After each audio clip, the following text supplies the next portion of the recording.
सभी को नमस्कार, welcome to my YouTube channel. तो आज अपने दोबारा राजनीति विज्ञान की क्लासेस स्टार्ट करेंगे।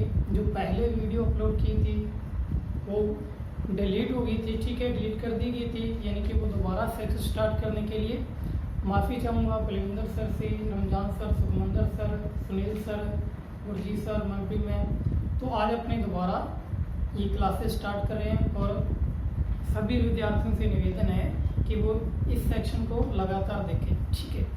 तो आज अपनी बात करेंगे राजनीति विज्ञान या पॉलिटिक्स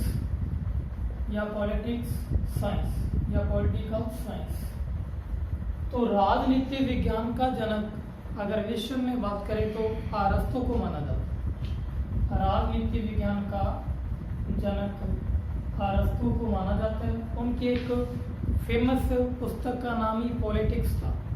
उनकी एक फेमस पुस्तक का नाम ही क्या था? पॉलिटिक्स था। तो अपने बात करेंगे संविधान पे, कॉन्स्टिट्यूशन, संविधान। अपना जो टॉपिक रहेगा वो भारतीय संविधान रहेगा। तो संविधान की उत्पत्ति की अगर बात करें विश्व में कि सर्वप्रथम विश्व में संविधान कहाँ बना, तो मिस्र का एक देश था बेबीलोनिया। तो अगर अपनी बात करें कि संविधान की विश्व में उत्पत्ति कहाँ पे हुई, तो मिस्र साम्राज्य में इसकी उत्पत्ति हुई थी, ठीक है। उसके बाद में आधुनिक संविधान की बात करें तो अमेरिका का संविधान, आधुनिक संविधान की बात करें तो अमेरिका का संविधान। अपना टॉपिक है भारतीय संविधान। तो भारतीय संविधान के बारे में जो अहम भूमिका रही है वो ईस्ट इंडिया कंपनी, ठीक है, ब्रिटिश शासन, इनकी अहम भूमिका रही है और 1935 का अधिनियम। तो अपने टॉपिक को स्टार्ट करेंगे भारतीय संविधान, ठीक है। तो सबसे पहले मैं हेडिंग डालूंगा भारतीय संविधान। अगर विश्व में बात करें आज के टाइम में, यानी कि वर्तमान में, कि विश्व का सबसे बड़ा लिखित संविधान कौन सा है, तो भारतीय संविधान ही है। विश्व का सबसे बड़ा लिखित संविधान भारतीय संविधान। भारतीय संविधान की निर्माण प्रक्रिया के लिए भारतीय संविधान सभा बनी थी, ठीक है, उसकी बैठकें हुई थी। तो अपने स्टार्ट करेंगे भारतीय संविधान का जनक। तो भारतीय संविधान का जनक डॉक्टर भीमराव अंबेडकर जी को माना जाता है। Doctor Bhimrao Ambedkar, doctor Bhimrao Ambedkar. अगर प्रश्न आ जाए कि जो भारतीय संविधान है ये किसके द्वारा हस्तलिखित है, जो मूल संविधान है हस्तलिखित, तो एक व्यक्ति थे प्रेम बिहारी नारायण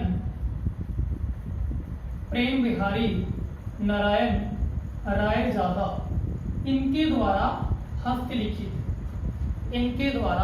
हस्तलिखित है भारतीय संविधान।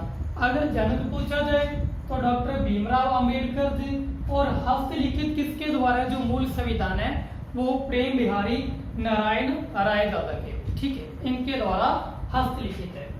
उसके बाद में अपनी बात करते हैं कि भारतीय संविधान को विश्व में उदार का थैले की संज्ञा दी गई है। विश्व में उदार का थैला कहा गया।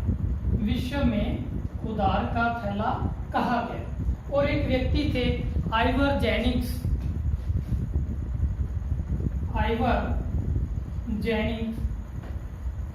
इन्होंने भारतीय संविधान को वकीलों का स्वर्ग कहा है। भारतीय संविधान को वकीलों का स्वर्ग कहा है, वकीलों का स्वर्ग कहा है, ठीक है, ये ध्यान में रखिएगा। विश्व में अगर उदार का थैला भारतीय संविधान को कहा जाता है और वकीलों का स्वर्ग आइवर जेनिंग्स ने कहा है। अगर बात करें कि विश्व में सबसे बड़ा लिखित संविधान कौन सा है, तो भारत का ही संविधान है लिखे। अब अपने कुछ और पहलुओं पे चर्चा करेंगे, जैसे भारतीय संविधान सभा बनी तो इसमें कुल एनसीईआरटी अकॉर्डिंग 12 बैठकें हुई थी। भारतीय संविधान सभा इसकी बहुत अहम भूमिका थी भारतीय संविधान निर्माण प्रक्रिया में। भारतीय संविधान सभा, तो भारतीय संविधान सभा की प्रथम बैठक 9 दिसंबर 1946 को हुई थी। प्रथम बैठक 9 दिसंबर 1946 ईस्वी को हुई थी और ये बैठक दिल्ली में हुई थी और इसमें कुल 207 सदस्यों ने भाग लिया। 207 सदस्यों ने भाग लिया था और इसमें अस्थायी अध्यक्ष चुने गए थे डॉक्टर सचिदानंद सिन्हा। डॉक्टर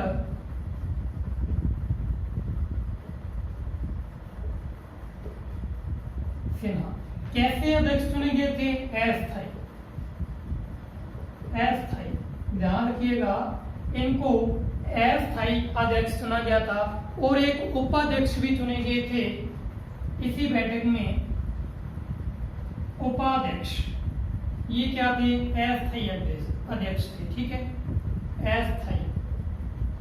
और उपाध्यक्ष चुने गए थे एच.सी. मुखर्जी। एच.सी. मुखर्जी ये संविधान सभा की पहली बैठक थी जो 9 दिसंबर 1946 ईस्वी को दिल्ली में हुई और कुल 207 सदस्य थे और ऐसे अस्थायी अध्यक्ष डॉक्टर सचिदानंद सिन्हा थे और उपाध्यक्ष एच.सी. मुखर्जी थे। दूसरी बैठक संविधान सभा की दूसरी बैठक, ये बैठक 2 दिन बाद 11 दिसंबर 1946 ईस्वी को हुई थी। 2 दिन बाद 11 दिसंबर 1946 ईस्वी को हुई थी और ये दिल्ली में हुई, उसी भवन में हुई और यहाँ पे जो स्थायी रूप से अध्यक्ष चुने गए थे वो डॉक्टर राजेंद्र प्रसाद थे। डॉक्टर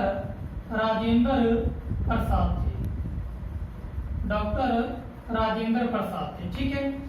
और यहाँ पे उपाध्यक्ष भी चुने गए थे। यहाँ पे एक और उपाध्यक्ष चुने गए थे जिनका नाम था वी.टी. कृष्णामाचारी। वी.टी. कृष्णामाचारी जहाँ रखना प्रारूप समिति के सदस्य भी रहे या पांडुलेखन समिति के सदस्य भी ये बने थे, ठीक है। और यहाँ पे एक संवैधानिक सलाहकार भी चुने गए थे। संवैधानिक सलाहकार जिनका नाम बी.एन. राव था। बी.एन. राव। तो ये अपनी संविधान सभा की दूसरी बैठक थी। पहली बैठक 9 दिसंबर 1946 को 207 सदस्य डॉक्टर सचिदानंद सिन्हा अस्थायी अध्यक्ष थे और उपाध्यक्ष एच.सी. मुखर्जी। दूसरी बैठक 2 दिन बाद 11 दिसंबर 1946 को हुई थी। डॉक्टर राजेंद्र प्रसाद स्थायी अध्यक्ष थे और उपाध्यक्ष एक और चुने गए थे वी.टी. कृष्णामाचारी और संवैधानिक सलाहकार के पद पे बी.एन. राव को चुना गया था, ठीक है। यहाँ पे इनके देख लेना, ये पांडुलेखन या प्रारूप समिति के सदस्य भी थे। बाद में प्रारूप समिति के सदस्य भी बनते हैं वी.टी. कृष्णामाचारी, ठीक है, ये ध्यान में रखना है। अब अपनी बात करते हैं तीसरी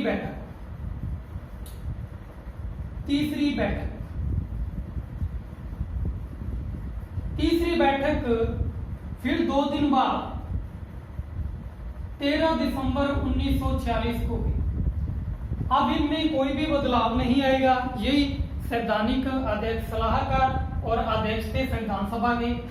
अब तीसरी बैठक क्यों महत्वपूर्ण है, तो तीसरी बैठक में जवाहरलाल नेहरू JL नेहरू ने भारतीय संविधान की प्रस्तावना या उद्देशिका, भारतीय संविधान की प्रस्तावना या उद्देशिका का मसविंदा रखा, मसविंदा या अपने मसौदा कह सकते हैं, या अपने कह सकते हैं प्रस्ताव रखा। यह क्या रखा? प्रस्ताव। और इस प्रस्ताव को मंजूरी संविधान सभा द्वारा 22 जनवरी 1947 को दी गई थी। 22 जनवरी 1947 को दी थी। इनके अपने से प्रश्न आएगा कि भारतीय संविधान सभा में जो भारतीय संविधान की उद्देशिका इसका प्रस्ताव कब रखा गया, तो 13 दिसंबर 1946 को रखा गया। और ये पारित कब हुई, तो 22 जनवरी 1947 को ये पारित हुई थी। अब संविधान सभा की कुल 12 बैठक या 12 अधिवेशन अपने कह सकते हैं। और जो अंतिम अधिवेशन था या अंतिम बैठक थी वो 24 जनवरी 1946 को 24 जनवरी 1950 को हुई थी। 24 जनवरी 1950 को हुई थी। अब इस बैठक में डॉक्टर राजेंद्र प्रसाद को, ध्यान रखिएगा, डॉक्टर राजेंद्र प्रसाद को निर्विरोध राष्ट्रपति निर्वाचित कर दिया गया था। निर्विरोध राष्ट्रपति निर्वाचित कर दिया गया।